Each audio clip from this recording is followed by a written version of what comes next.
Yang kita lakukan adalah diam dan memperhatikan. Ketika guru bicara,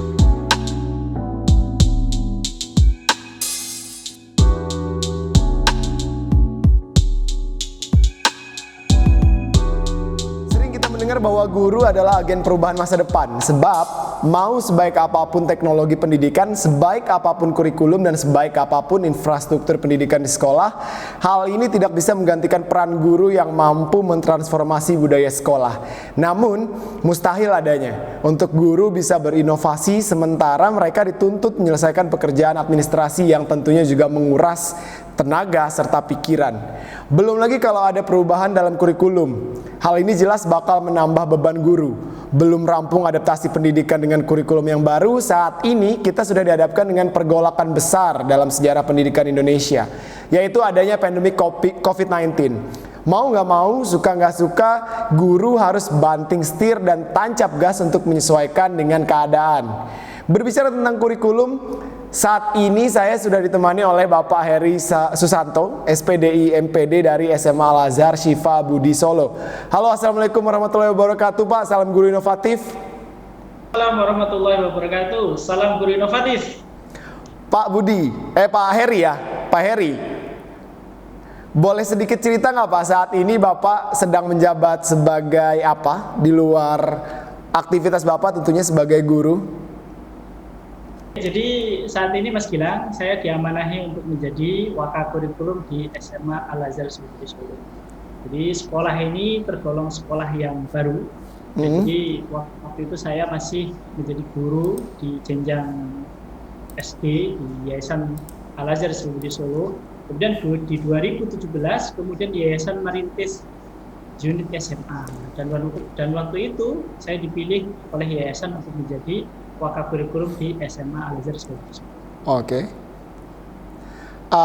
Di tengah-tengah kesibukan Bapak sebagai guru nih, walaupun saya juga nggak tahu detail wakakurikulum itu kerjaannya apa aja, tapi sepengetahuan saya secara basic, wakakurikulum tentunya memiliki kesibukan yang luar biasa, ngurus program segala macam, ditambah dengan ngurus anak-anak yang bisa kita bilang apa ya, agak sedikit susah lah seperti itu, karena ada ratusan ya pasti ya siswa Bapak di sekolah.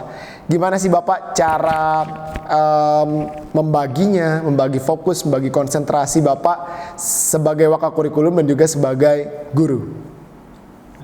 Baik, jadi hampir semua pekerjaan itu namanya capek itu ya pasti. Tidak hanya guru, pekerjaan yang lain pun juga merasakan capek. Tapi sebetulnya ketika seseorang punya niat yang benar, kemudian punya cita-cita yang tinggi, maka capek itu menjadi nomor 2.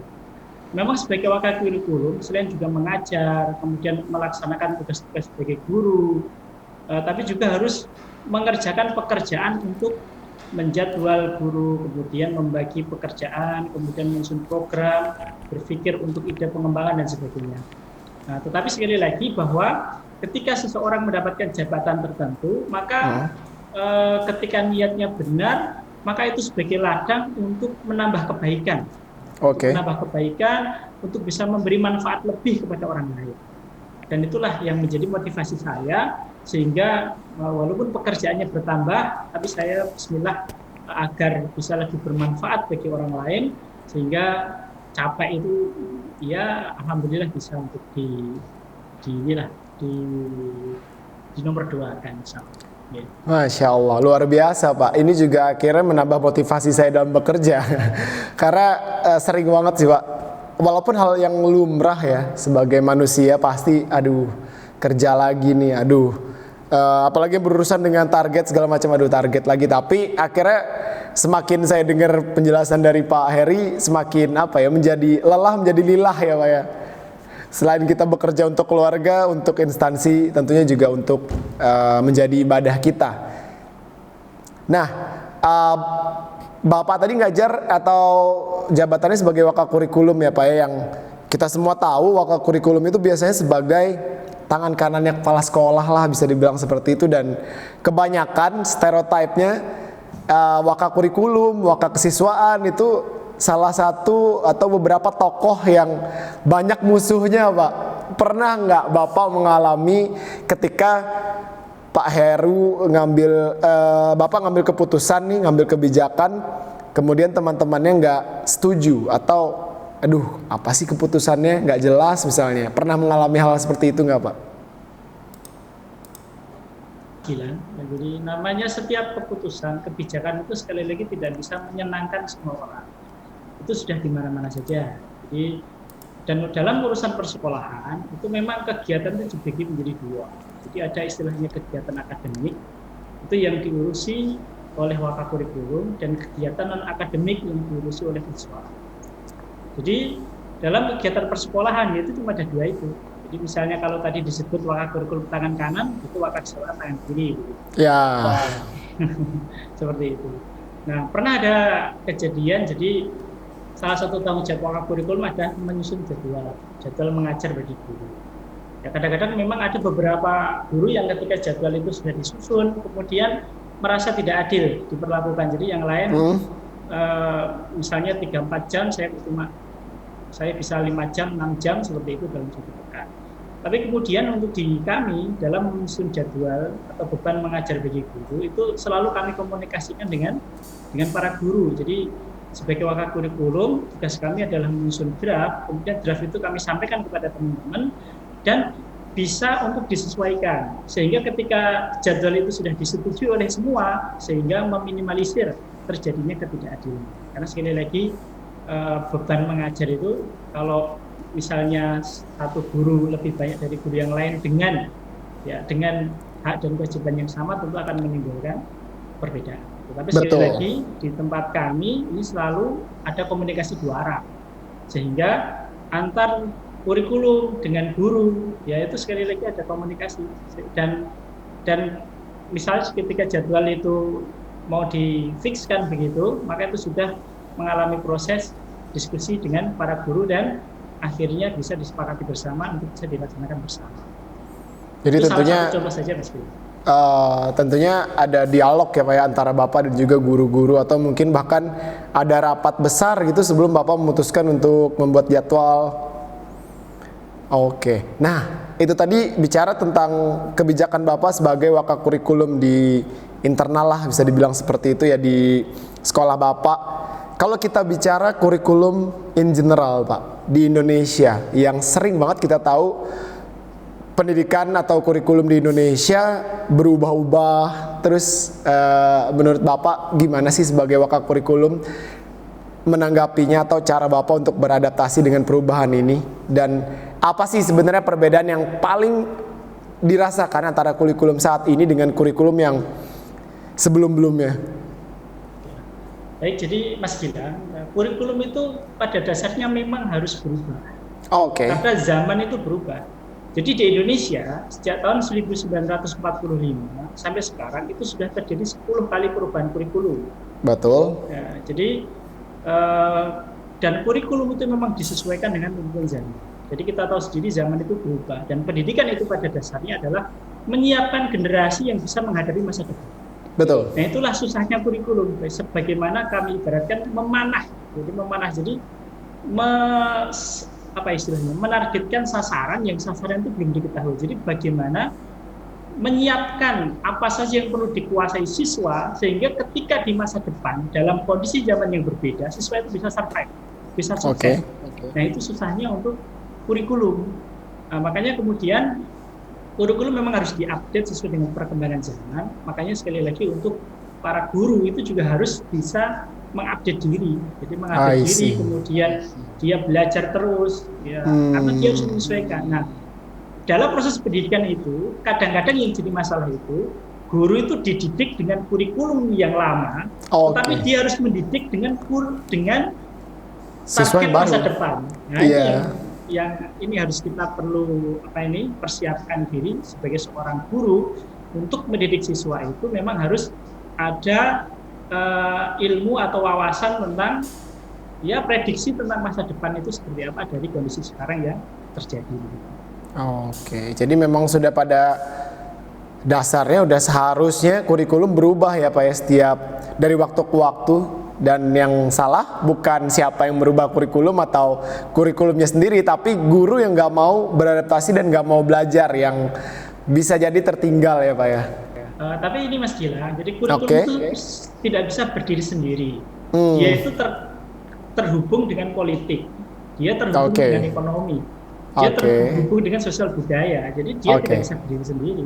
Nah, kebijakan perubahan kurikulum itu faktornya macam-macam. Kadang faktor politik, kadang faktor ekonomi, kadang sosial budaya.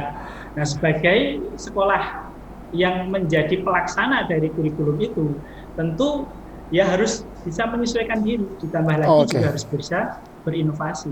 Bagaimana kurikulum yang disampaikan pemerintah itu adalah menjadi acuan dasar, tetapi pengembangannya itu juga harus dipikirkan bagaimana untuk memberikan sesuatu yang pas, yang bermanfaat untuk siswa. Seperti itu, Mas. Oke, ini menarik sih Pak, dan membuka wawasan saya juga. Serta ada satu hal yang juga menurut saya masih belum tahu nih. Di Indonesia sekarang kan semenjak tahun ajaran baru, Mas Menteri, saya juga baru baca Pak, ada yang namanya kurikulum darurat, di mana disebutkan ada 3 opsi yang bisa diterapkan oleh sekolah: tetap mengikuti K13, mengurangi KD, atau membuat kurikulum mandiri. Nah, di sekolah Bapak sendiri, mana jenis kurikulum yang sedang diterapkan? Baik, jadi Mas Gilang, ini terus terang belum ada kejadian seperti ini di pendidikan. Oke. Ini luar biasa, ini kejadian COVID-19 ini yang berdampak pada pendidikan, di mana guru yang ketika mengajar itu tatap muka dengan siswa, dia ada interaksi dengan siswa itu, kemudian di adanya COVID ini, kemudian tidak bisa melakukan itu, diganti dengan PJJ, kemudian diganti dengan sistem daring dan lain sebagainya. Tentu kemudian dengan perubahan pola pendidikan yang terjadi disebabkan oleh COVID-19 ini, ya sekali lagi sekolah juga berpikir untuk bisa menyesuaikan diri. Jadi karena di Solo, ini sekali lagi di Solo itu zonanya zona merah. Betul. Dilarang siswa untuk ke sekolah. Gitu. Nah, makanya sekolah kemudian membuat inisiatif bagaimana pembelajaran tetap berjalan, ya, materi tetap bisa dipelajari oleh siswa dengan kondisi seperti ini. Oke. Makanya kemudian di dalam kurikulum kami yang kami gunakan dalam kondisi seperti ini itu adalah bagaimana menyederhanakan atau mengurangi KD. Jadi kurikulum itu sebetulnya intinya cuma di SK sama KD. Oke. Nah, ketika misalnya satu semester itu ada 4-5 KD, dalam kondisi COVID seperti ini, tentu yang dicapai tidak harus 5 atau 4, cukup 1 atau 2 begitu. Nah, yang penting anak bisa mendapatkan manfaat dari materi yang disampaikan. Intisarinya seperti itu ya Pak? Ya, intisarinya seperti itu. Dan juga masalah jam mengajar. Jadi kalau misalnya saya ngajar begitu, 1 minggu itu alokasi dari dinas itu adalah 3 JP, itu 3 jam pelajaran. Nah, di masa pandemi ini nggak mungkin 3 jam pelajaran dalam 1 pekan, tentu disederhanakan. Jadi di kami ini setiap mapel alokasinya hanya 1 JP untuk 1 harinya begitu. Tetapi untuk jenjang SMA, karena ini SMA begitu, sebetulnya kemandirian belajar siswa itu sudah sangat tinggi, sehingga kami sampaikan dalam jadwal itu belajar tetap sebagaimana biasa, jadi jam 7 sampai jam 3, tetapi untuk pertemuan online itu hanya 45 menit, dan waktu yang sisanya itu adalah tugas atau belajar mandiri siswa. Oke, nah Pak, dengan adanya kebijakan seperti ini yang tadi Bapak jelaskan ada 3 opsi kurikulum, sebenarnya siswa lebih nyaman nggak dengan hal seperti ini, atau bahkan mungkin mereka menjadi terbebani dalam menuntaskan capaian kurikulum, baik untuk kenaikan kelas maupun kelulusan. Nah, di sisi lain juga pendekatan yang ada saat ini memunculkan potensi menjadi generasi corona yang dipertaruhkan banget nih kualitas pembelajaran yang berbeda-beda tiap sekolah. Kira-kira menurut Bapak apakah hal ini akan berimbas juga nantinya pada kualitas lulusan yang dicetak atau enggak? Jadi Mas Gilang, tentu dalam kondisi seperti ini pembelajaran itu tidak sebagaimana biasa. Ya, sudah diakui banyak guru begitu bahwa dengan adanya PJJ, daring dan sebagainya itu tidak seefektif bagaimana ketika tatap muka. Oke. Nah, itu sudah. Jadi sudah dipahami oleh banyak guru begitu. Nah, tapi kemudian untuk pendidikan sendiri tetap pembelajaran harus berjalan. Ya, jadi harus bisa berpikir bagaimana siswa itu dapat belajar dengan semaksimal mungkin, seefektif mungkin, walaupun tidak dengan tatap muka dengan guru secara langsung seperti itu. Nah, untuk generasi corona ya mungkin ini sekali lagi bagi angkatan ini ya termasuk ujian berat bagi mereka karena siswa ini menjadi terkurangi porsi untuk belajar. Nah, tapi walaupun demikian ketika guru itu dapat memberikan inspirasi, motivasi, semangat bagi siswa untuk belajar, maka sebetulnya kondisi zaman ini itu sumber belajar itu sangat melimpah. Oke. Ya, jadi sangat melimpah. Guru cuma sebagaimana ibarat itu sebuah museum, nah guru itu membukakan pintu saja, murid silakan masuk, eksplor sendiri, kemudian sampaikan kepada guru tentang hasilnya, kemudian guru menguji dari kemampuan siswa itu. Nah, kalau misalnya sudah bisa, berarti diberikan pengayaan, kalau belum bisa, berarti diberikan remedial. Oke, nah pertanyaan saya Pak, menindaklanjuti tentang generasi corona tadi. Berarti Bapak Heri sendiri yakin dong generasi corona ini suatu hari nanti bahkan bisa jadi lebih baik dari generasi kita Pak, generasi sebelumnya lah seperti itu, atau akan menjadi generasi yang bobrok? Gimana menurut Bapak? Baik, jadi sekali lagi ada dua persepsi. Yang pertama adalah sebagaimana pisau. Pisau itu semakin diasah maka semakin tajam. Nah, begitu juga dengan manusia. Manusia itu sebetulnya ketika ia mendapat masalah, ketika ia mendapat musibah, itu pada dasarnya itu adalah untuk mengasah dirinya untuk menjadi lebih baik. Tentu akan berbeda kualitas ketika seseorang itu terbiasa untuk menghadapi masalah dengan orang yang tidak pernah menghadapi masalah. Begitu juga dengan siswa generasi corona saat ini. Nah, itu tergantung pada diri siswa itu apakah memandang ini sebagai satu peluang untuk dia bisa meningkatkan kualitas dirinya dengan belajar mandiri, ataukah dia pasrah dengan keadaan. Jadi kalau dia pasrah dengan keadaan, ya dia cuma mengambil minimal saja dari pembelajaran yang ada di sekolah. Ya yang penting lulus, yang penting nilainya bagus, yang penting KKM begitu. Tetapi kalau siswa ini kemudian berpikir bahwa ini peluang saya untuk mengembangkan diri sebesar-besarnya lewat sumber belajar yang saat ini tidak terbatas begitu. Banyak sekali sumber belajar yang ada begitu. Nah, ini kesempatan emas bagi generasi corona ini. Bagaimana dia tidak pergi ke sekolah, dia di rumah, fasilitas ada, waktu belajar lebih panjang, media pembelajaran cukup banyak, akses juga luar biasa. Nah, dia tinggal mengembangkan dirinya di situ untuk menjadi orang yang lebih baik di masa yang akan datang. Betul. Nah, per saat ini kan berarti lebih banyak orang tua ya Pak yang mengawasi siswa dalam belajar, dan tentunya kesadaran diri dari siswanya sendiri seperti yang Bapak bilang tadi. Tapi guru tentunya juga memiliki peran yang sangat penting untuk menentukan generasi corona tadi menjadi generasi yang bisa jadi lebih baik, bisa jadi lebih bobrok ya Pak ya. Tentunya juga pandangan Bapak nih sebagai guru dan juga wakakurikulum. Gimana usaha Bapak untuk menjaga ekosistem seideal mungkin sehingga kualitas mutu pendidikan di sekolah tetap terjaga? Tentunya ini adalah hal yang paling berpengaruh juga untuk masa depan mereka tadi. Ya. Baik, jadi berbicara tentang kualitas dan mutu, nah, sekali lagi ini berbicara pada tataran kesadaran diri untuk bisa lebih baik. Jadi sebagai seorang guru saat ini sebenarnya guru yang dibutuhkan itu adalah guru yang bisa memberikan inspirasi, guru yang bisa memberikan semangat, guru yang bisa memberikan motivasi bagi peserta didik untuk berkembang, guru yang bisa menjadi teman curhat, kemudian mendampingi, memonitor, kemudian istilahnya membuat peserta didik itu bisa bergerak maju sendiri.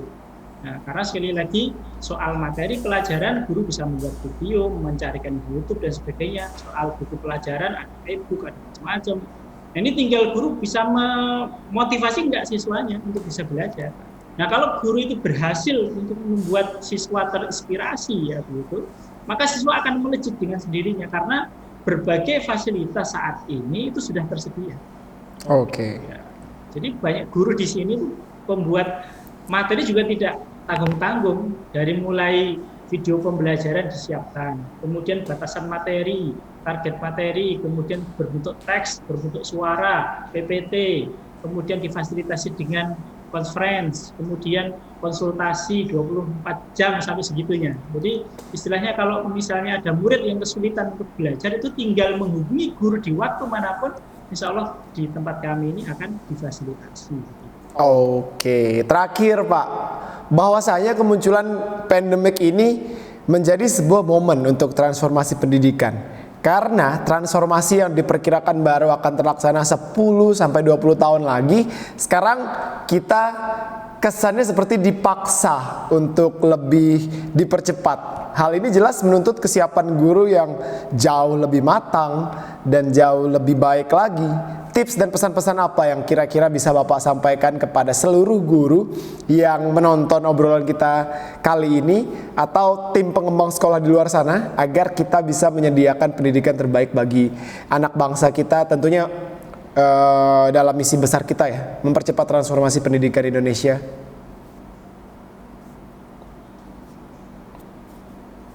Adalah kalau saya sederhanakan, jadi disebutkan dalam Permen nomor 20 2015 itu ada aspek sikap, ada pengetahuan, ada kemampuan. Tetapi kemudian saya punya bahasa sendiri untuk bisa menerjemahkan kualitas seperti apa siswa yang baik itu seperti apa. Jadi intinya cuma dua hal sebetulnya, siswa yang benar dan pintar. Ya. Pintar saja tidak cukup, benar saja tidak cukup. Dia harus memiliki dua kapasitas ini. Jadi yang pertama pintar, artinya dia memiliki kompetensi pengetahuan, kompetensi keterampilan yang bisa membantunya untuk menyelesaikan masalah di masa yang datang saat dia dewasa. Kemudian yang paling penting adalah dia itu adalah benar.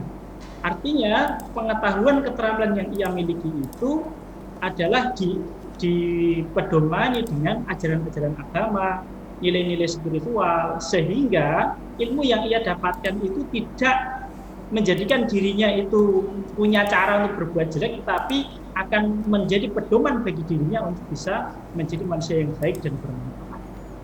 Kemudian, sekali lagi saat ini zaman akan terus berubah. Saat ini 4.0, tapi sebentar lagi bisa 5.0, sebentar lagi 5.0. Nah, di 5.0 itu bagaimana manusia bisa memanfaatkan teknologi, itu kan berarti kan aspek sikap, aspek apa istilahnya attitude dalam siswa yang harusnya sudah terbentuk dalam proses pendidikan ini bisa untuk membuat dirinya itu menjadi manusia yang bermanfaat dan baik di masa yang akan datang. Jadi murid itu ketika nanti dewasa dia tidak menjadi bagian dari masalah, tapi yang menjadi bagian dari solusi. Kemudian yang terakhir bahwa tadi disampaikan di awal bahwa kurikulum sehebat apapun, fasilitas sehebat apapun, itu sekali lagi yang menjadi ujung tombaknya adalah guru.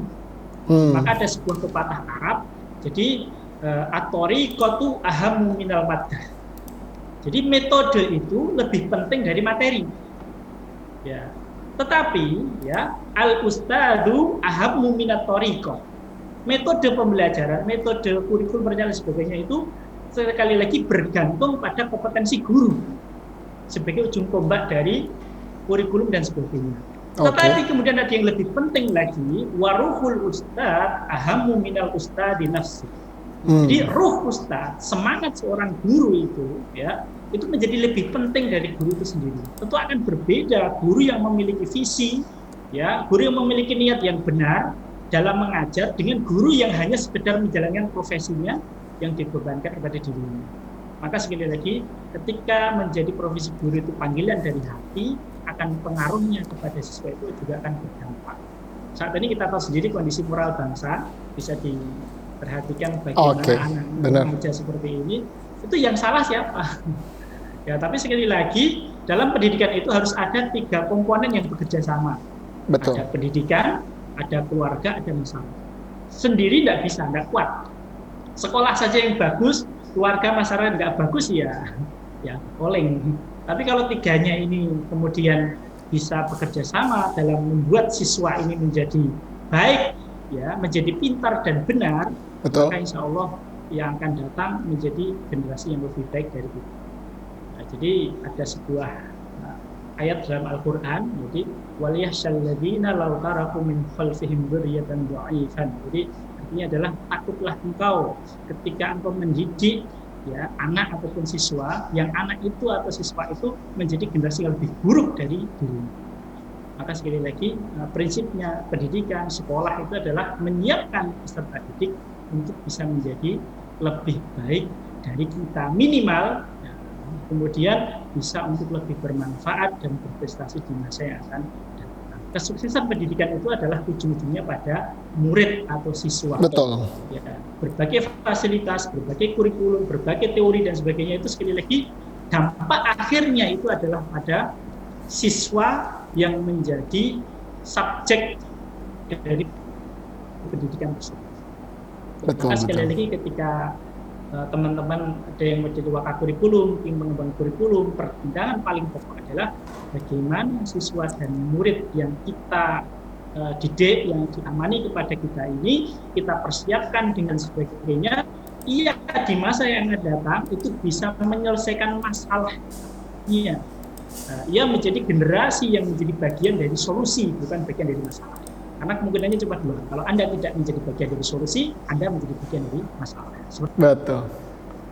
Oke, luar biasa. Saya rasa tadi sudah sangat cukup untuk menjadi closing statement kita di obrolan kita pada hari ini.